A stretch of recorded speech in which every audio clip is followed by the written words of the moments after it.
Member থেকে হুজরা পর্যন্ত যে জায়গাটা, এই জায়গাকে আল্লাহ সুবহানাহু ওয়া তাআলা রিয়াদুল জান্নাত হিসাবে ঘোষণা করে দিলেন। ওই বাইতুল মামুরে ৭০,০০০ ফেরেশতা দুরাকাত নামাজ পড়ে। বাইতুল মামুরকে রিয়াদুল জান্নাত বানানো হলো না। প্রথম আসমানে বাইতুল ইজ্জত আছে, সেখানেও রিয়াদুল জান্নাত হিসাবে ঘোষণা করা হলো না। কাবাকেও ঘোষণা করা হলো না। কিন্তু নবীজির মিম্বার থেকে হুজরা পর্যন্ত আজকে ঘোষণা করা হলো এটা হলো জান্নাতের একটা অংশ। চিৎকার দিয়ে বলেন না কেন সুবহানাল্লাহ। নওগাঁবাসী ওয়াজ শুনলে হবে না, আজকে কোরআনটা ভিতরে ঢুকায়ে যেতে হবে। কোন কারণে আল্লাহ সুবহানাহু ওয়া তাআলা এই জায়গাকে রিয়াদুল জান্নাত হিসাবে ঘোষণা করলেন? একটাই কারণ হলো দৈনিক ১ নয় ২ নয় ৫বার নবী ওই হুজরা থেকে মিম্বার পর্যন্ত গমন করেছেন।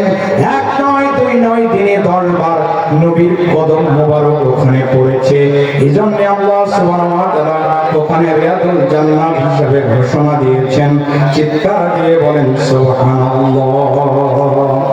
শ্রেষ্ঠ নবী দিলে মরে তরিয়ে নিতে রোজ হাসরে। শ্রেষ্ঠ নবী দিলে মরে তরিয়ে নিতে রোজ হাসরে।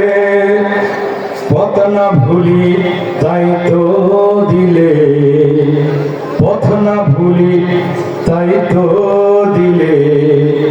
পাক কোরআনের আল কোরআনের বাণী আল্লাহ তোমার মেহেরবানি। সুন্দর ফুল সুন্দর ফল, এই সুন্দর ফুল সুন্দর ফল মিঠা নবীর মিঠা নদীর পাবে না। এর সম্মান বাড়ায় দিয়েছেন, জোরে বলেন তো কে? একটাই কারণ হলো মক্কা এবং মদিনায় কোরআন নাজিল হয়েছে।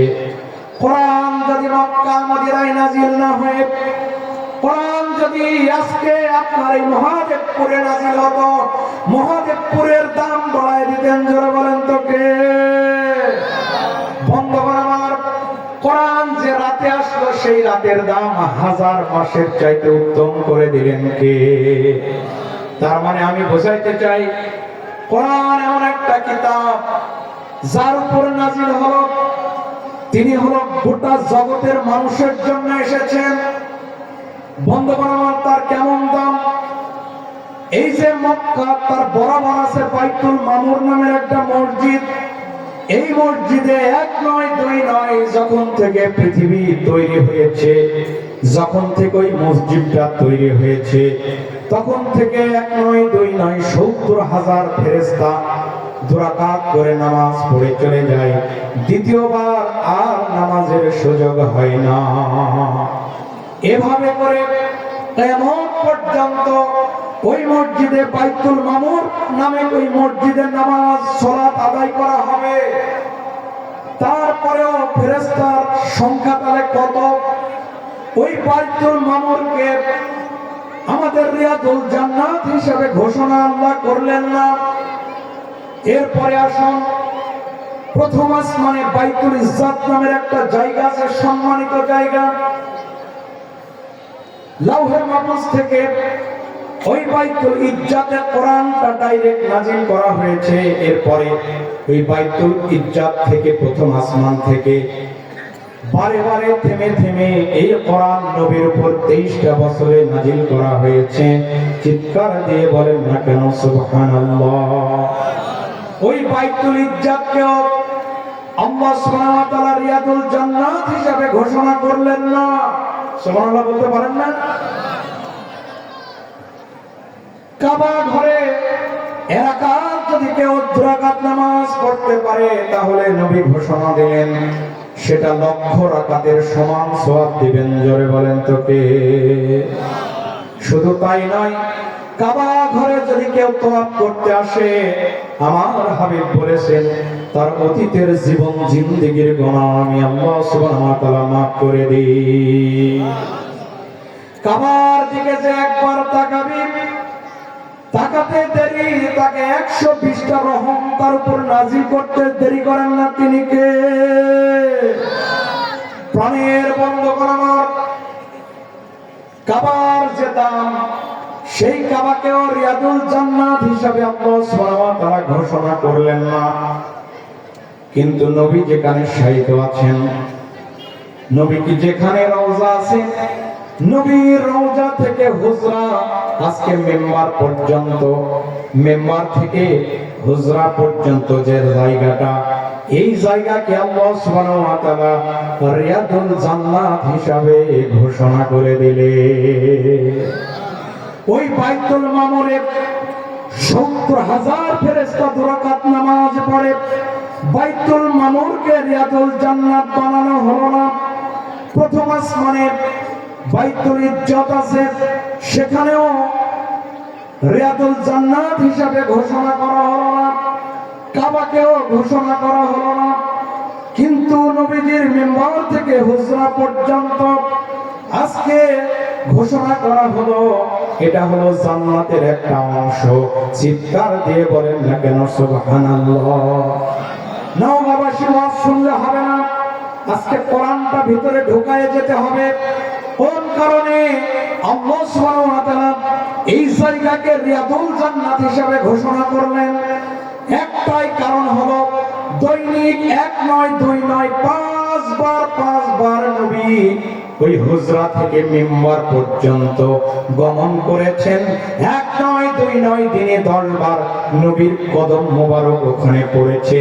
এজন্য আল্লাহ সুবহানাহু ওয়া তাআলা ওখানে রিয়াদুল জান্নাত হিসাবে ঘোষণা দিয়েছেন। চিৎকার দিয়ে বলেন সুবহানাল্লাহ। শ্রেষ্ঠ নবী দিলে মরে তরিয়ে নিতে রোজ হাসরে, শ্রেষ্ঠ নবী দিলে মরে তরিয়ে নিতে রোজ হাসরে, পথ না ভুলি তাই তো দিলে, পথ না ভুলি তাই তো দিলে, পাক কোরআনের আল কোরআনের বাণী আল্লাহ তোমার মেহেরবানি।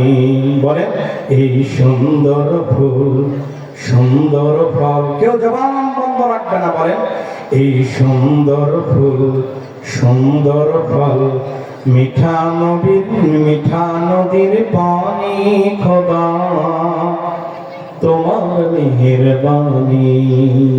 মারহাবা পায়না তো বন্ধু আমার, খুব ভালো করে কান লাগান। আল্লাহ সুবহানাহু ওয়া তাআলা বলছেন যতগুলো নবী রাসূল অতীতে দিয়েছি, সব নবী রাসূলগুলা আমি আল্লাহ সুবহানাহু ওয়া তাআলা কোন কোন নবীকে তার পরিবারের জন্য আমি নিয়োগ করেছি, কোন কোন নবীকে বংশের জন্য পাঠিয়েছি, কোন কোন নবী তার গ্রামের জন্য পাঠাইছি, কোন কোন নবীকে এলাকার জন্য পাঠাইছি। একটা নবীকে যে এলাকায় পাঠাইছি, ওই এলাকা থেকে ওই নবী অন্য এলাকায় আর যেতে পারে না। সুবহানাল্লাহ। কালকে বলে অন্যান্য নবীকে যেখানে পাঠানো হয়েছে তার বাইরে যাওয়ার ক্ষমতা নাই।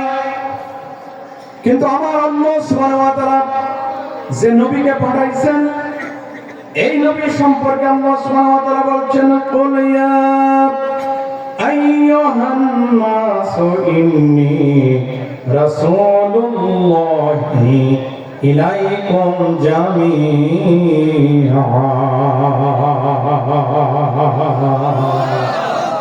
নবীগণ, সব নবীকে আমি এলাকার জন্য পাঠালাম, কিন্তু আপনাকে আমি এলাকার জন্য পাঠাই নাই।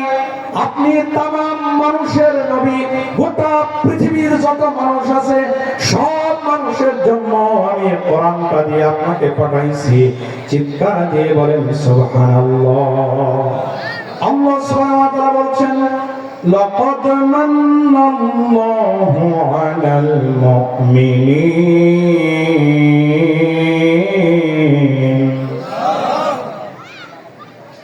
এই আয়াতটা যখন নাযিল হয় এর অর্থ হলো তামাম পৃথিবীর মুমিনের জন্য আমি আমার নবীকে রহম হিসাবে পাঠাইছি, রহমত হিসাবে পাঠাইছি। কোরআন যেমন মুমিনের জন্য রহমত, অনুরূপভাবে নবী হলো আমাদের জন্য রহমত। চিৎকার দিয়ে বলেন সুবহানাল্লাহ। প্রিয় বন্ধুগণ, আয়াত যখন নাযিল হয় আবু যার নামের একজন সাহাবী নবীকে জিজ্ঞাসা করলেন, ইয়া রাসূলুল্লাহ, ইয়া হাবিবাল্লাহ, আপনি আমাদের জন্য কেমন রহমত? নবীজি বললেন, আমাদের জন্য এরকম রহমত, এমনই আপনি আমাদের জন্য রহমত। মেরাজের রজনীতে একটা দাড়িপাল্লা না হলো, দাড়িপাল্লার এক প্রান্তে সাত আসমান এবং জমিন তুলে দেওয়া হলো। আপনার লোক তো কেউ সুবহানাল্লাহ বলে। আপনি কি বুঝতেছেন আমার কথা? দাড়িপাল্লা কত বড়, দাড়িপাল্লার এক প্রান্তে আসমান এবং জমিন তুলে দেওয়া হলো। এবার বলেন তো সুবহানাল্লাহ। ওই প্রান্তে জান্নাত এবং জাহান্নাম তুলে দেওয়া হলো। তামাম পৃথিবীর কোটি কোটি মানুষের নেক আমল তুলে দেওয়া হলো। আবু যর বলো তো পাল্লার এক প্রান্ত কি অবস্থায় থাকে? আবু যর বলছেন, ইয়া রাসূলুল্লাহ, ইয়া হাবিবাল্লাহ, যেহেতু দাড়িপাল্লার এক প্রান্তে সাত আসমান এবং জমিন তুলে দেওয়া আছে, জান্নাত এবং জাহান্নাম তুলে দেওয়া আছে, তামাম পৃথিবীর কোটি কোটি মানুষের নেক আমল তুলে দেওয়া আছে, আর এক পাল্লা খালি আছে, আর আপনি নিচে আছেন। আবু যর, যে পাল্লা খালি আছে ওই পাল্লায় আমি বিশ্ব নবী, আমি রাহমাতুল লিল আলামিন, রাহমাতুল লিল আলামিন আমাকে তুলে দেওয়া হলো। পাল্লার শাখা ধরে টান দেওয়া হলো। আবু যর, আমি লক্ষ্য করলাম সবগুলো ছেড়ে উপর দিকে উঠে গেল, আর আমি বিশ্ব নবী ভারী হয়ে গেলাম। কি কোরআন! নারে তাকবীর, নারে তাকবীর। আল্লামা তারেক মনোয়ার স্যারের হুজুরের আগমন, শুভেচ্ছা স্বাগতম।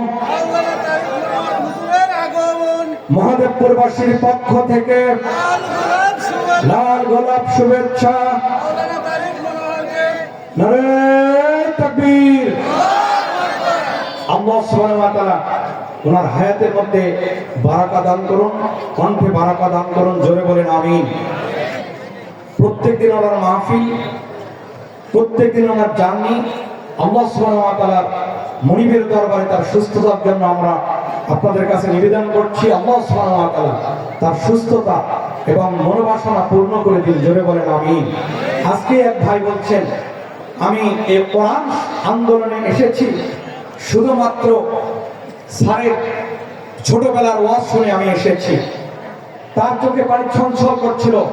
আমার কাছে মনে হচ্ছিল গোটা বাংলাদেশে এরকম লক্ষ লক্ষ মানুষ কোরআন শুনে এসেছে। কথা বলেন না কেন?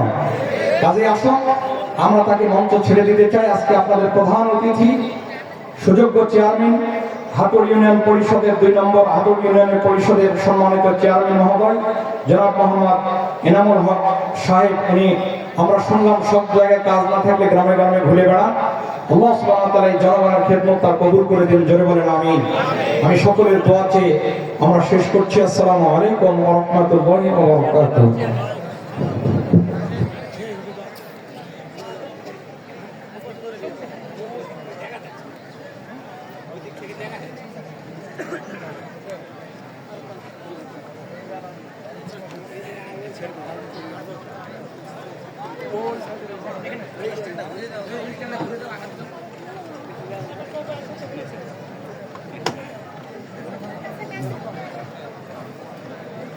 আলহামদুলিল্লাহ,